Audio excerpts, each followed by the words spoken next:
Welcome to the Hardwonwisdom podcast with best-selling author Fawn Germer and corporate innovator Michelle Brigman. Come here weekly for career and life-changing conversations with some of today's most influential thought leaders, senior executives, and trailblazers who will share their mentoring wisdom. This podcast is brought to you by the Women's Leadership Network. Hi, I'm Fawn Germer. And I'm Michelle Brigman. And this is the Hardwonwisdom podcast. A lot of nervous people out there right now because, boy, there have been so many stories about layoffs at big, trusted companies. Oh, Fawn, my friends are blowing up my phone because, I work in tech, right? I work with these tech companies and I'm seeing, you've got Twitter, 50% of Twitter. You've got Salesforce, Meta today, 13% of their workforce, Lyft, Stripe. I mean, it is everywhere and it's big, familiar companies. And it's like rough right now. People are, like I say, they're freaking out. Well, I think what is going to be interesting to see how it plays out is we've been dealing with such an environment where jobs were absolutely plentiful because so many people didn't want to work. Mm-hmm. Now you've got so many people foisted into the marketplace against their will. And I'm curious how they're going to land. Yep. There's a lot of, we'll call it that fear, uncertainty, and doubt, right? And it's hitting on top of the holidays. So already just a high stress time, worried about your financial stability. Like you said, the market or companies hiring, you've got a flood of really phenomenal individuals. And it's going to be a rough road for some people. And a lot of them are just having a really tough time trying to emotionally deal with what's happened and how to come out of it healthy. Well, the big thing is that word emotionally and making that decision that you're going to be the one that does come out of it healthy. And, we should say I did write a book on this. Shameless plug here, people. It's called Coming Back, How to Get the Job You Want When You've Lost the Job You Need. It came out last year. Show it better. You couldn't see it. Show it on the video better. There you go. That's my favorite cover of all my books. But, the big thing is that when something like this happens is to regroup immediately, because there are so many people who, when something like that happens, need time to let the emotions catch up to the event.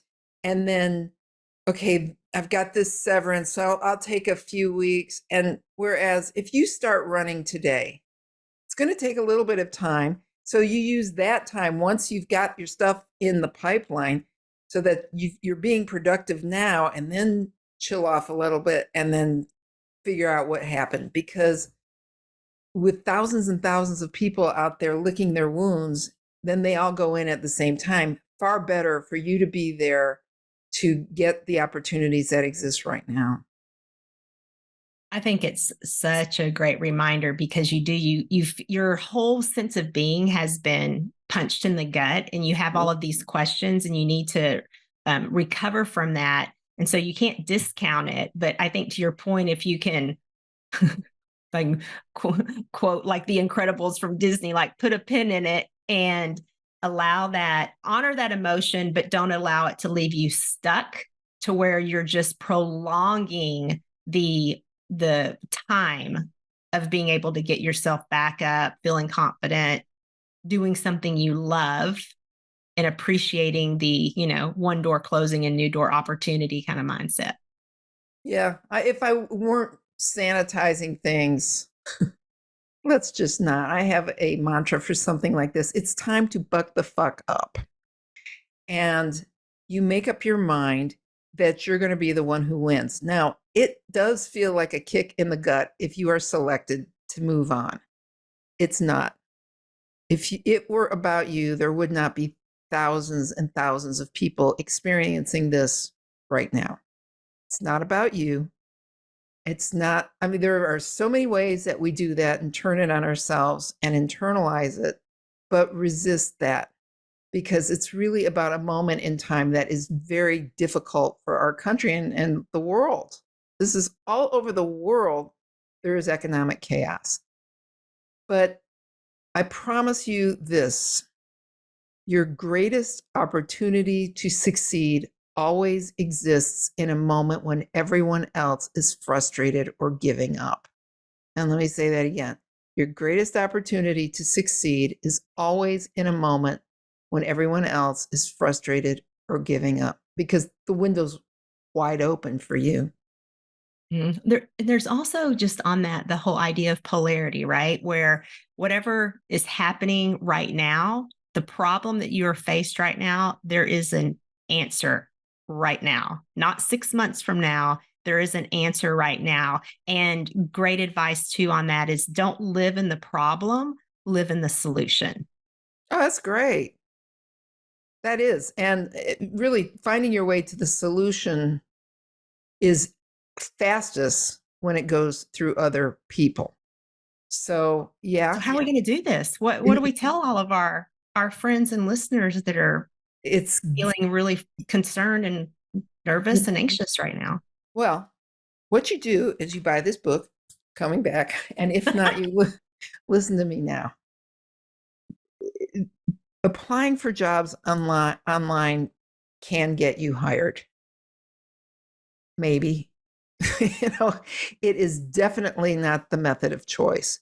Having someone bring you in is definitely the way to go. And what you want to do immediately is put your network to work. People are you ever see that, Michelle? People have big networks and they're scared to ask for help. Yep. And this is a time when you have to say, I need help. I lost my job. And if you sound desperate, people don't like helping desperate people. So even if you are desperate, kind of have to fake it like put your cool on and start out by figuring who are the 10 people who can help you most. And it's so easy to network now because you can just do a quick Zoom meeting, say, hey, can we do a coffee and Zoom for 15 minutes? I just need to brainstorm, because people will help you. And then you can perhaps ask a favor, but don't make it all take, make it give and take, do something for them and have them. And even sometimes what you do for them is say, look, I don't have anything I can do for you today, but I promise I will pay this forward to the next person, because people do like to help people. Well, so I want to unpack this a little bit, because I think back to the point you made, sometimes it's scary to ask for help. And what does that look like? And I have helped a lot of people. I know you have too, where someone has been impacted by a layoff. And one of the first things that I would say from an advice when you come to me is, I want to help you. I believe in you. We've worked together. There's a reason you reached out to me. We have a personal connection, a professional connection, and I will be your advocate. But you got to know what you want. Oh my God. So you got to ask for something like, I want a role in marketing. Yeah. Can you introduce me to so-and-so at this company? Not, I need to find a job in some generic ask, because then as the receiver, I feel like now you've just hired me to become your recruiter, your resume writer, your project manager, your career advisor. And I can't do that. I'm busy. So be specific about what you ask my help for and whoever you're asking. And I promise you, you will get it. Well, no, you can't. I've had people say, sometimes people say no. And and I know good people in my network who are very successful, who I know others have gone to, and they have not done for them what they should. So but have they asked for will you point me to someone? Yes, they have said specific. Okay, I'm getting to that. Is that there's always someone else that can get you there. So that if one path doesn't drive you to right where you need to go, there's someone else who will do it. But when you ask, it's so important what Michelle said. Know exactly what you want. I know somebody who got an appointment with a CEO, and he goes in and sees the guy and says, I'm really good at, numbers, and I like being creative. And he says all these things and says, what do you think? Well, that is useless. Yeah. But if you go to someone and say, I need you to make a phone call by tomorrow noon to so-and-so in that department so that we can set up a Zoom meeting. Can you do that? That's when they're more likely to say yes, when it's very defined of what you want, but also know what you are looking for. Because if you want someone to figure out your life, this isn't the time to do it. No. This is not. Hire the coach, hire the resume writer, do that. And there's something else that you mentioned, and you talked about reciprocity. How do you say it? I would say give and take. Reciprocity? Oh, no, paying it forward. Yeah. Well, okay. So I want to talk about this for a second, because one of the things that you can keep in mind when you're talking to someone and they're doing you a favor, right? They're helping you out, is there may be a skill set that you have. And I don't care if you're young or older, but you may have a skill set and it's something that you can help them with. Hey, can I review a business case for you? Can I do some research for you? Can I make a connection? I'm really good at social media. Can I look up something for your look at all of the tools that you have in your toolkit, because there's probably something in there that person can use right now. I find this shockingly valuable and appreciated when even someone that I'm mentoring, like a younger mentee, they'll come back to me and say, hey, I was checking something out with your business or your site or something with your post, and here's something really cool, or here's an article, or I thought it would be really neat if you did this. I get so much better by someone else sharing with me a little bit of their sprinkling on some of their wisdom. So don't take for granted that you have a lot that you could offer up. So, listener, I have to apologize to you because we kind of backed into this, and there's some things we have to talk about first before we even get to that. The first thing you do is you figure out what you want to do, and then figure out where you want to do it. And that is so important. And I love this idea of getting on LinkedIn and getting on the Chamber of Commerce websites or wherever it is that you can see this list of companies and look to see pick 10 places that are on your list that you want to work at. And then when you've got those 10 places, then you dive into LinkedIn. And you see who you know in those places. And if you don't know people there, just start adding some people, and then kind of ratchet it up so that when the recruiter or HR person looks you up, they may see that you know 10 people there and they'll talk to you. And if you get some people in the company, start commenting on their posts so that they become familiar with you, and don't ask immediately for anything. Like, there's nothing worse to me than somebody who gets on LinkedIn and adds me and then asks for something. Or, I'd like to schedule a Zoom call with you next week. No, it's just so transparent. I hate that part about LinkedIn, and I go into that. But LinkedIn is such a great tool for helping you target where you're going to go and who can get you there. And you just have to schmooze them a little on there. And that's why you start now. You pick your 10 companies.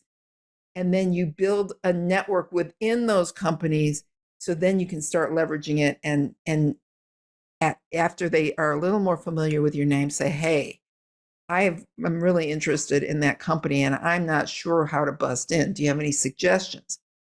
Great. Can we do a call? Okay. I'm sorry. I had to back us out. I think that was great. And it was good. And I think to add on the LinkedIn, because that's my jam. That's my space, my platform of choice. But also, Glassdoor is such a great asset to go in and get the insider scoop on how interviews work at a company. What's the process? So that's a great place to go as well, and do your own research and not be completely dependent on, your new friend on LinkedIn. You can at least have some perspective and a point of view. Right. Well, some of the things for your new friend on LinkedIn is you're just trying to schmooze that person so you can get them to make that call that you need them to make. And if you have a network and these people know you, leverage your network. A network that you don't leverage is useless. It's useless. What good is it to know people of influence if you can't say, hey, can you call this person who can then call that person? That's how the world works. Yeah. And ask for help and you will get it. It makes people feel good. But like I said, you won't always get it. Well, and I want to add on one more of the LinkedIn piece of a specific thing you can ask for. So let's talk about asking for recommendations. So recommendations are kind of an interesting thing. And I'll tell you, this is my secret and trick to dealing with a scenario where I am asked to write a recommendation for someone. And maybe I've worked with them, but maybe I'm not trying to recommend them for a particular job. Like I'm not comfortable doing that. So another way you can approach someone is you can say, we worked together in that, on that particular project. I helped you with deployment of that project. Would you mind writing a recommendation about your experience working with me specific on doing a deployment or an implementation? Oh, yeah, that's great. It's a very narrow, like this person managed all the meetings. They had everything organized. They communicated really well. You give them something very tangible that they can really dig deep in and give a great recommendation instead of making them feel uncomfortable. Like, well, I mean, I liked working with you on that project, but we didn't work together well enough for me to just make this big blanket recommendation. And so that's a good way to ask. And you'll find it's very comfortable for people to say, oh, absolutely, I can write about some of the things you did really well around that project. Yeah. And I want to send you all somewhere that is, I fully endorse and actually gave this woman a whole chapter in my book. She's so good. Her name is JT O'Donnell. And she's got this platform called workitdaily.com. That's WORKITDAILY.com.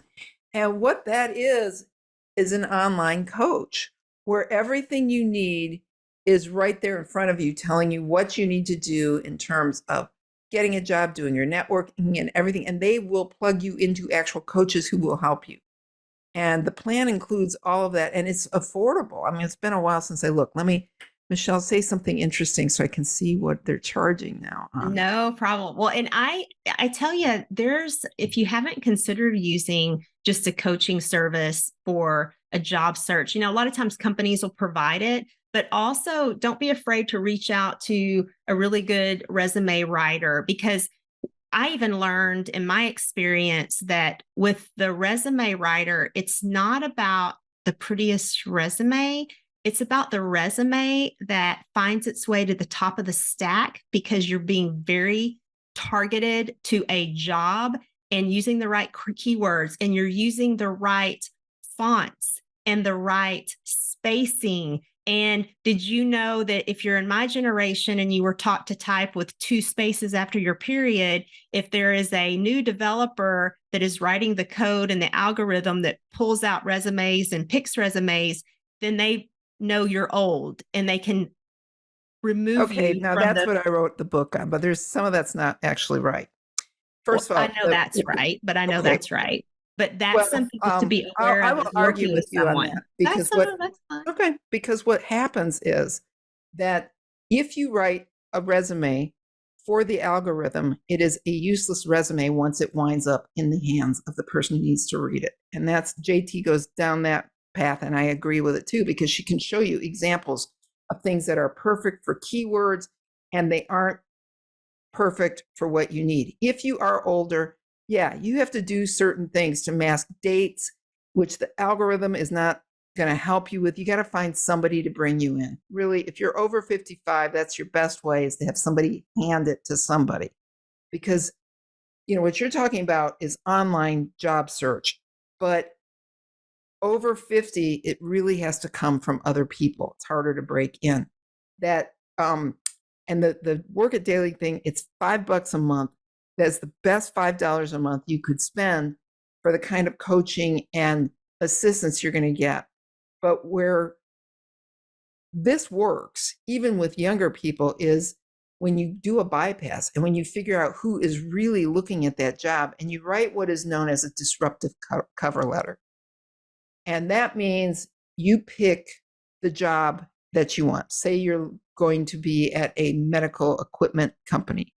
and you write a cover letter that instead of beginning with, I would be a great candidate for this, you just start talking about why that company matters to you, that you had a child who was in peril and that machine saved the child's life. And then you go into what you bring to the table.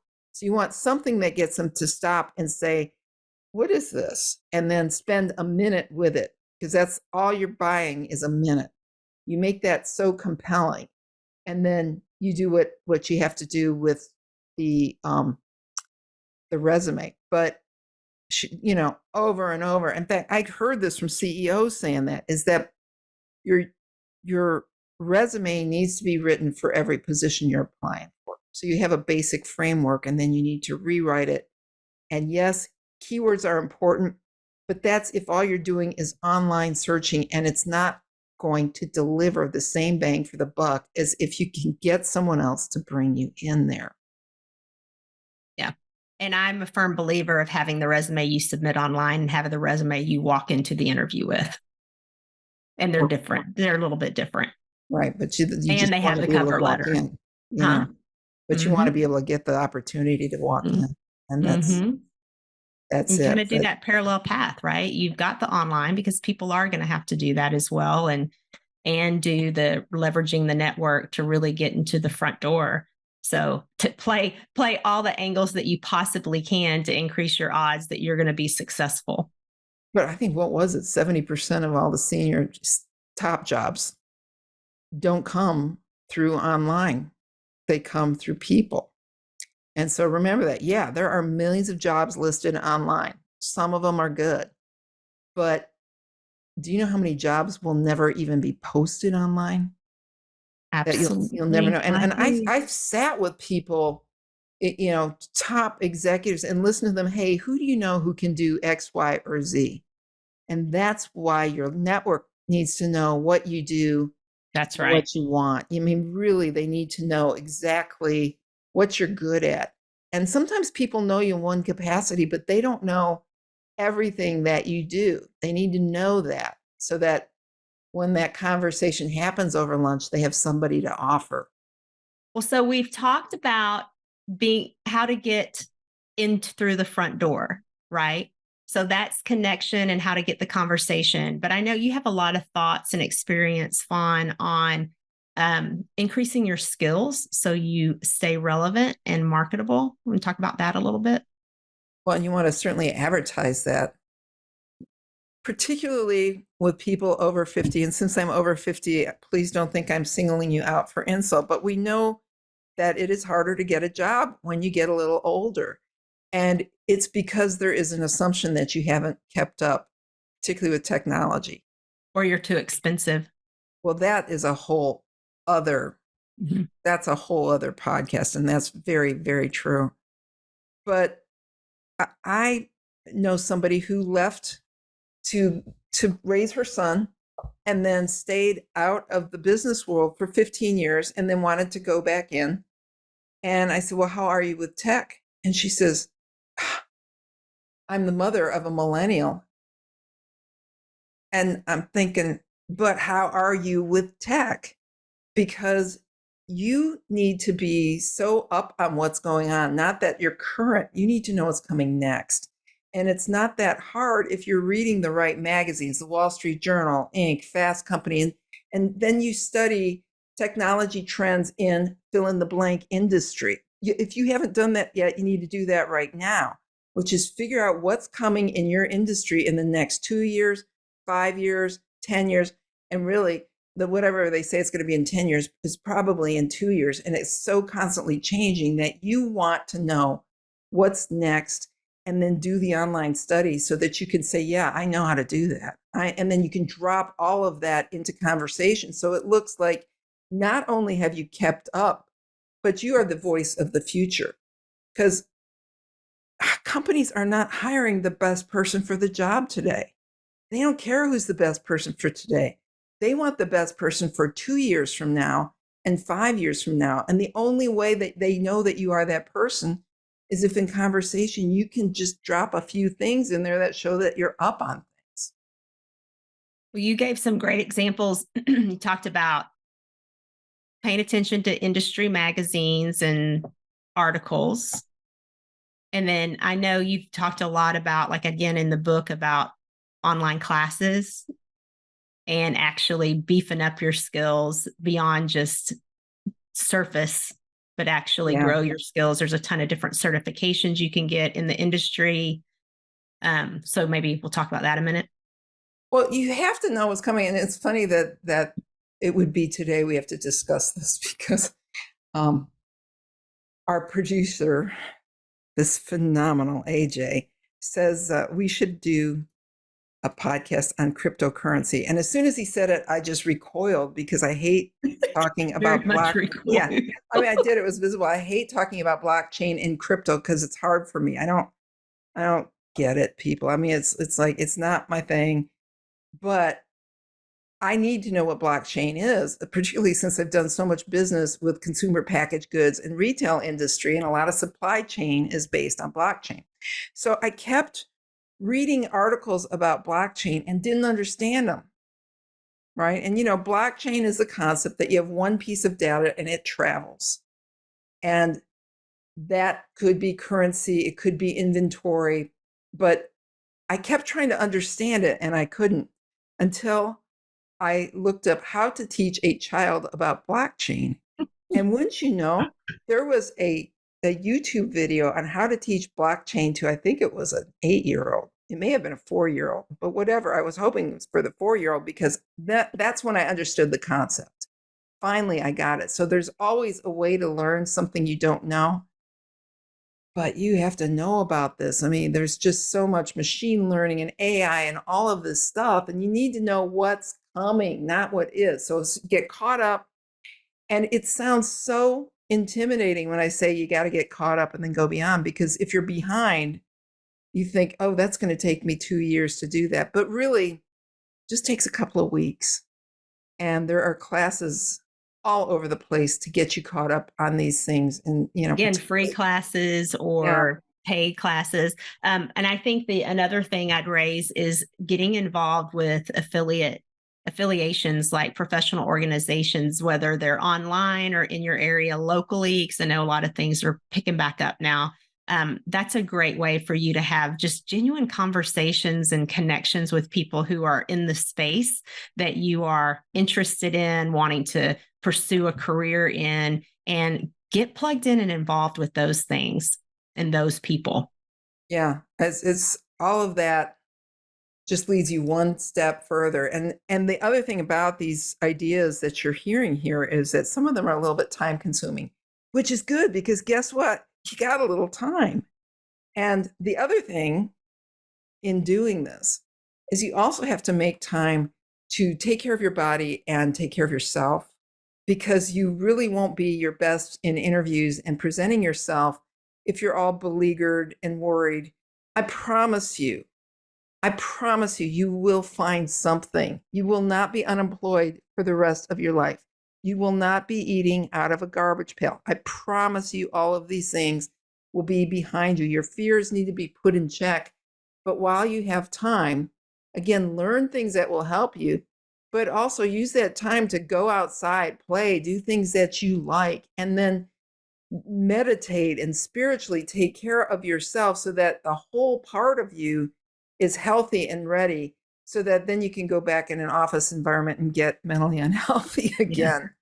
Well, and I want to spend a little bit of time on the concept of time here, because I think something you can really do. I mean, look, people we're talking to right now, you're in business, you know how to build a plan, and you may just sit down a little bit and say, for argument's sake, I want to be employed with my next great job in the next 3 months, and then do a bit of reverse engineering, right? What are the steps and things I need to do in order to have an offer then? But block out time in your calendar, and to Fawn's point, not all day, every day. It doesn't need to be 40, 50 hours a week, but every day at 9 a.m., dedicate an hour to doing a research and looking at jobs. And then maybe, enjoy your morning, have lunch, and then 2 o'clock, spend an hour and a half or 2 hours doing an activity or task that moves you forward. So that way you are taking measurable steps forward every single day closer to your goal but you're not neglecting your soul and your needs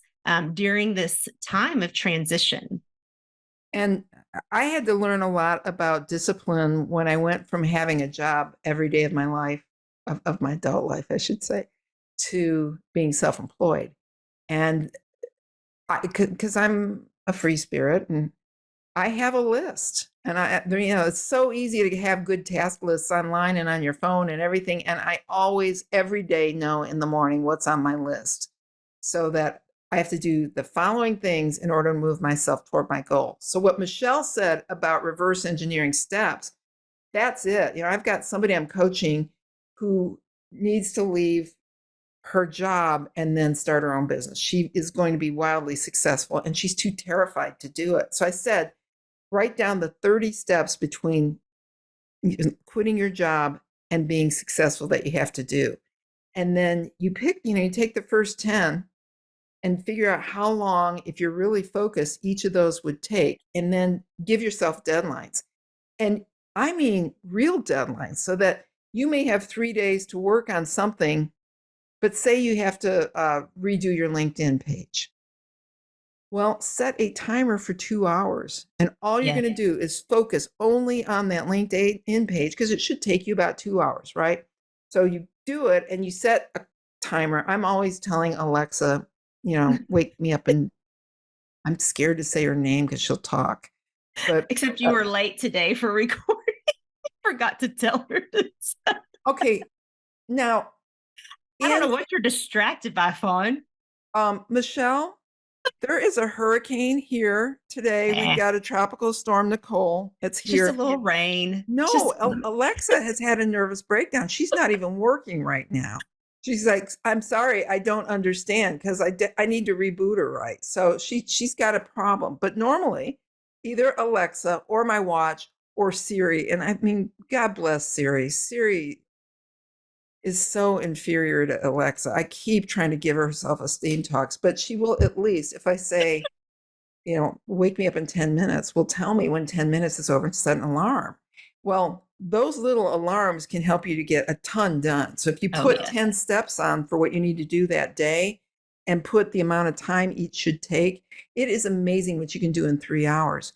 And in my mind, if you work that hard for 3 hours, you should be able to take 3 hours off and go screw it all, right? It's like, I do the whole thing where I set my intentions for the week. Like, what are like my 3 priorities for the week? So I literally will think, at the end of this week, I will have and then I will look at my calendar, for the week leading up, and I will block all that stuff in so I get it done. But it's very specific. Like, it is intentional. And I think about, me, I've got a corporate job.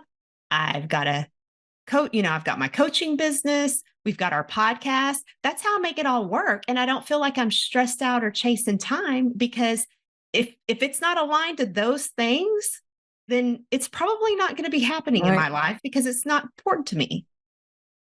I have a couple things that are really important that I want to say, though. Let's do it. Okay. Do not commiserate with your fellow laid off employees.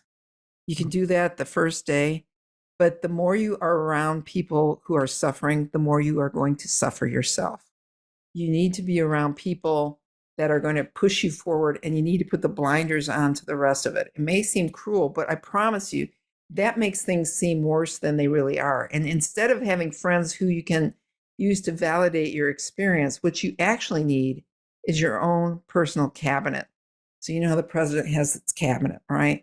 You need a cabinet of people, much like a mastermind, but these are people who are your advocates. So this is even better than a mastermind.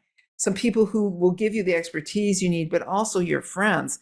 So you can go to these people to help you through this situation. Only maybe 5 or 6 people, and get that to be the core group that you constantly check in with.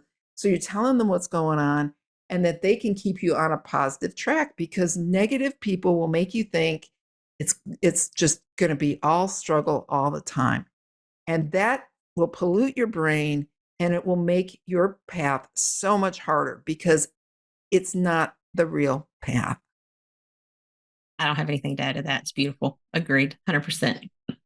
Yeah. Yeah. And then one day it all works out. Just nobody's Just may going not be to, right, today. And they're not going to give you the date in advance so you know when all the pain ends. And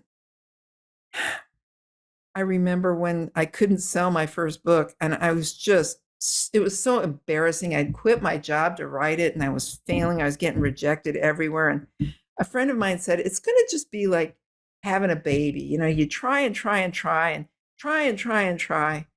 And then one day you miss your period.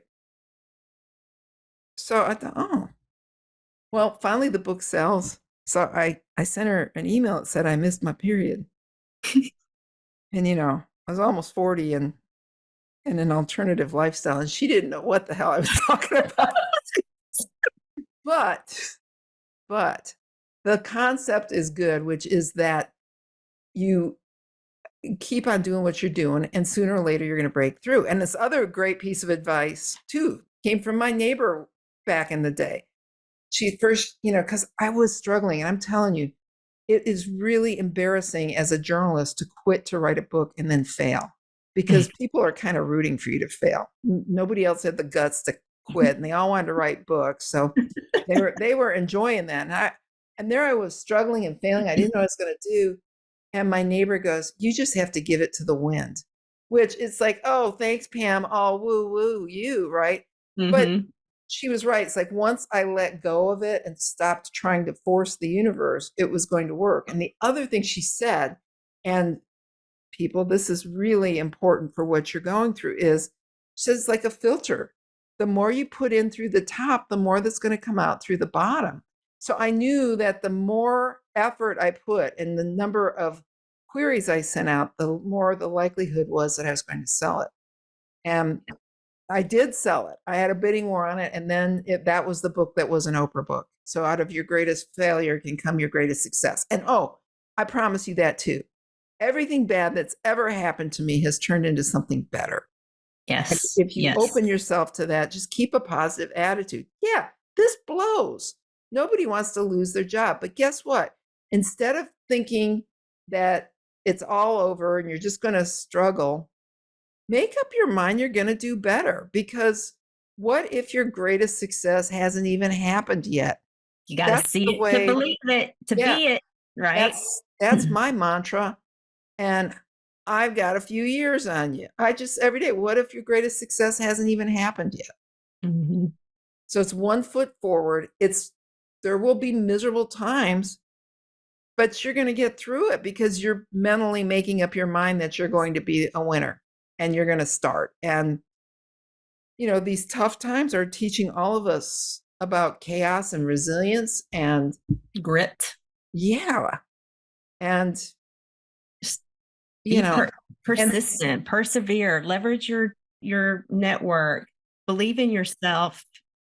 And security. I want to talk about security for a second, because when I left one of my jobs that was supposedly the most secure, because I had a union protected job, made good money, all all those benefits and everything. And I was so scared to leave it.